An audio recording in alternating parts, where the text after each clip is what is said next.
Breaking news, a massive fire rips through a condo complex overnight, destroying dozens of people's homes. Flames so big, firefighters couldn't even get inside. News Channel 5's Dan Kennedy's been on the scene all morning long. Dan, really just so lucky here that nobody was hurt. It's remarkable, Amy. Most of these condos were full of people. In fact, 16 of them now destroyed.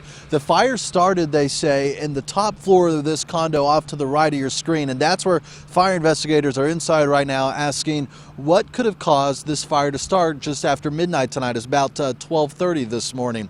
So they're inside asking that question right now. This is what the flames looked like earlier when we first arrived. It was a 2-alarm fire. It was huge. Firefighters first went inside to make sure everybody got out safely, which they all did. Then they tried to attack the fire on the inside, but realized these flames were too big to even try to handle from the inside. So they got their ladder trucks out and attacked it from atop. We spoke with one woman who was saved, she says, by her neighbors going door to door knocking, getting everybody out. We're still alive. So, the material things we can replace. Once we're gone, that's it. So everything, I'm good. I'm okay. God's gonna take care of everything. He's gonna take care of everybody. That's the reason why we all made it out. Now, this is an older building, the Castlewood condos in South Nashville on Harold Drive, and the fire department says it's possible they didn't even have a sprinkler system inside. So now as fire crews begin to ask the question, what caused this fire? Families asking, where do we stay now? The Red Cross is assisting those displaced. Reporting live in South Nashville, Dan Kennedy, News Channel 5.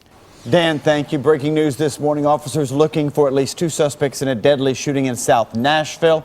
Officers say the victim was shot while he was sitting in his car on Kathy Joe Circle around 11:30 last night. The man tried to drive off, but only made it about 400 feet before crashing. He later died at the hospital. Officers do have a description of one of the 2 suspects they're looking for, an African-American man in his 30s, around 5'10", about 150. That suspect wearing a black hoodie. 2 light-colored Chevy Impalas were also seen leaving that area. If you know anything about this, contact police. More breaking news this morning. A man had to be life-flighted to Vanderbilt after being found shot twice in Clarksville. News Channel 5's Sophie Nielsen-Colding has been covering this story and has the very latest for us. Sophie?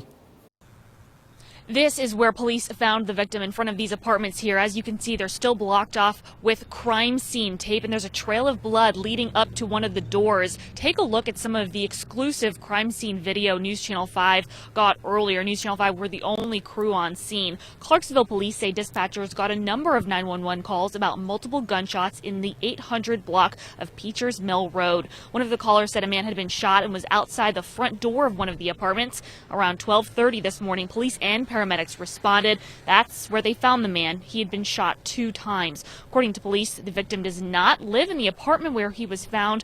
The man was transported by Lifeline to Vanderbilt University Medical Center with serious injuries. And at last check, Clarksville police did not know his current status. Police are still investigating. If you have any information, call Clarksville Crime Stoppers. In Clarksville, Sophie Nielsen-Colding, News Channel 5. Thank you, Sophie. Breaking news now. 2 officers have been shot and killed in ambush-style attacks in Iowa. The first officer was responding to a shots fired call around 1 this morning when someone walked up and shot him. 20 minutes later, another officer was shot in his car.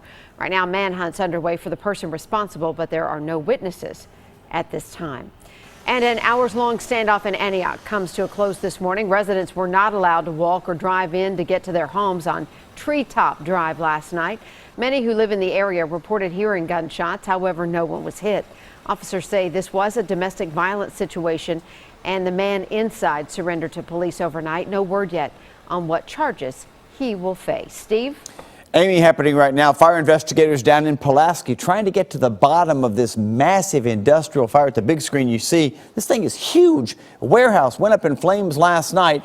Officers tell our news partners that Magnetti Morelli warehouse was destroyed after the blaze reignited last night. It expanded dramatically when several propane tanks at the scene exploded. We're told all of the employees made it out safely, thank goodness.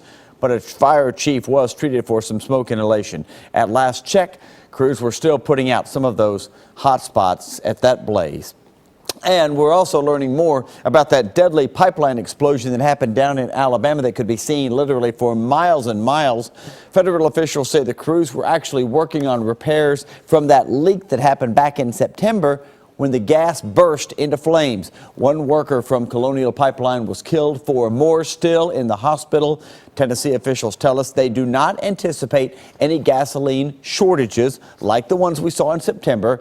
But you only need to get the gas if you need it, so it won't be a big problem. Amy? All right, Steve, thank you. And a man is behind bars now accused of murder after he was pulled over for DUI. Metro officers stopped Troyvonte Watkins yesterday morning for driving erratically on Ellington Parkway. He allegedly admitted to smoking pot at a party on TSU's campus earlier. When officers ran Watkins' name through their system, they discovered he was wanted in last fall's murder of Reginald Ford. Watkins is the 4th person charged in the deadly shooting on Hermosa Street. Happening today, the parents of a murder victim will be offering a reward to find their son's killer. Ryan Trent died back in September after crashing on Ellington Parkway. First responders discovered he had a bullet wound and rushed the 29-year-old to the hospital, but he didn't make it. If you know anything, call Crime Stoppers 615-74-CRIME. A reality TV star charged with child rape is due in court today. Toby Willis is expected to appear before a judge this afternoon in Cheatham County. The patriarch of TLC's The Willis Family has been in jail without bond since his arrest in September. The TBI says the child rape charges involve an underage family member more than a decade ago. News Channel 5, download the app. News Channel 5 will be there, of course, and you can download that app for any updates on the case.